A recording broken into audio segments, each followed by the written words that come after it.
পার্বত্য জেলার রাঙ্গামাটিতে বাড়ছে ম্যালেরিয়া রোগীর সংখ্যা। বছরের প্রথম 6 মাসেই আক্রান্তের সংখ্যা 700 ছাড়িয়েছে।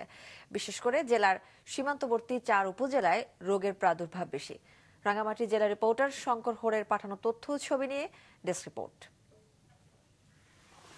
রাঙ্গামাটি সদর হাসপাতালে এখন সাধারণ রোগের চেয়ে ম্যালেরিয়া রোগের চাপ বেশি। গেল 2 মাস ধরে আশঙ্কাজনকভাবে ছড়াচ্ছে রোগটি। সরকারি হিসেবে এবছর জানুয়ারি থেকে এপ্রিল পর্যন্ত জেলায় ম্যালেরিয়া আক্রান্তের সংখ্যা 308 জন হলেও শুধু মে মাসে আক্রান্ত 676 জন।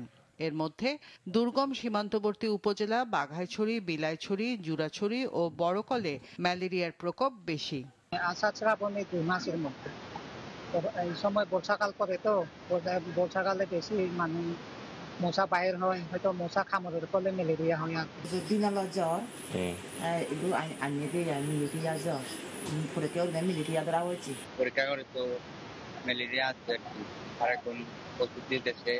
দুর্গম এলাকায় সরকারি চিকিৎসা সেবার অপ্রতুলতা ও সচেতনতার অভাবে ম্যালেরিয়া বেশি ছড়িয়েছে বলে মনে করেন সংশ্লিষ্টরা। এখন যদি ম্যালেরিয়া মুক্ত করতে হয় বাংলাদেশকে 2030 সালের মধ্যে, ম্যালেরিয়ার প্রধান জন্য পার্বত্য চট্টগ্রামে সরকার এবং ব্র্যাককে আরো বেশি ম্যালেরিয়ার বিষয়ে ক্যাম্পেইন করতে হবে, প্রচারণা টুলসগুলো বাড়াতে হবে, মানুষের ঘরে ঘরে পৌঁছাতে হবে। স্থানীয় আমাদের যে সরকার আছে, যেহেতু একটা এই স্বাস্থ্য বা কমপ্লেক্স বা যে কোনো একটা ক্লিনিক এই সুব্যবস্থা করলে ওখানকার হয়তো আমাদের ম্যালেরিয়া দেখতে কিছু কমে আসতে পারে এবং সাধারণ জনগণের একটা নিরাপত্তার ঝুঁকি থেকে বাঁচা। তবে সিভিল সার্জন জানান, ম্যালেরিয়া বাড়লেও আতঙ্কিত হওয়ার কিছু নাই। ম্যালেরিয়া শনাক্ত হলেও সবচেয়ে বিষয়টা যেটা ভালো দিকটা ছিল সেটা হচ্ছে কমপ্লিকেটেড ম্যালেরিয়া কিন্তু আমাদের নেই, সব আনকমপ্লিকেটেড, ঠিক আছে, এবং সিভিয়ার ম্যালেরিয়াও নেই। কাজেই বোঝা যাচ্ছে যে আমাদের বিষয়টা ম্যালেরিয়া এই সময়টাতে একটু বেশি বাড়লেও আতঙ্কিত হওয়ার মতো পরিস্থিতি তৈরি হয়নি। জেলার দুর্গম এলাকায় ম্যালেরিয়া নিয়ন্ত্রণে স্বাস্থ্য বিভাগের নিয়মিত কার্যক্রম পরিচালনা করার দাবি স্থানীয়দের। মাছরাঙা, নিউজ ডেস্ক। দেশের বিভিন্ন জেলায় প্রতিদিনই বাড়ছে ডেঙ্গু রোগী। বরগুনার বেতাগীতে হাসিব নামে 12 বছরের এক কিশোর ডেঙ্গু আক্রান্ত হয়ে মারা গেছেন। গেল 24 ঘন্টায় জেলায় নতুন করে 68 জন ডেঙ্গু আক্রান্ত হয়ে হাসপাতালে ভর্তি হয়েছেন। আজ একজনের মৃত্যু সহ এখন পর্যন্ত জেলায় মোট মৃত্যু হয়েছে 33 জনের। জেলায় মোট আক্রান্ত 3783 জন। ডেঙ্গুর রেড জোন কুমিল্লার দাউদকান্দিতে নতুন আক্রান্ত হয়েছেন 68 জন। চাঁপাইনবাবগঞ্জে নতুন করে 28 জনের ডেঙ্গু শনাক্ত হয়েছে। এছাড়া নতুন করে যশোরে 6, মানিকগঞ্জে 3 ও নোয়াখালী 4 জনের ডেঙ্গু শনাক্ত হয়েছে।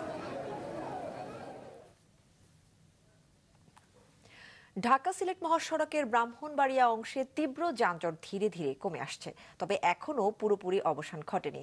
গতকাল সন্ধ্যা থেকে ব্রাহ্মণবাড়িয়ার আশুগঞ্জ গোল চত্বর থেকে সরাইল বিশ্ব রোড হয়ে হবিগঞ্জের মাধবপুর পর্যন্ত যানজট তৈরি হয়। হাইওয়ে পুলিশ জানায়, বৃষ্টির কারণে ঢাকা সিলেট মহাসড়কে আশুগঞ্জ ও বিশ্ব রোড মোড় এলাকায় তৈরি হয়েছে বড় বড় গর্ত। এছাড়া 4 লেনের কাজ চলমান থাকায় মহাসড়ক দিয়ে যান চলাচল ব্যাহত হচ্ছে। এদিকে যানজটের কারণে চরম ভোগান্তি পোহাচ্ছেন মানুষ। যানজট নিয়ন্ত্রণে কাজ করছে ট্রাফিক বিভাগ। আমরা তো মৌলভীবাজার থেকে আসছি রাত 10টার সময় গাড়ি ছাড়ছি। গাড়ি ছাড়ার ফলে এখানে আসার ফলে রাইতে 1টা 10টা বাজে উঠেছিলাম থেকে বাসে এখানের মধ্যে করে মনে করো 8 ঘন্টা লাগবে। অনেক দূর মনে করো হাঁটতে আসতেছে, এরকম মনে করো গরুতে করতে পারি।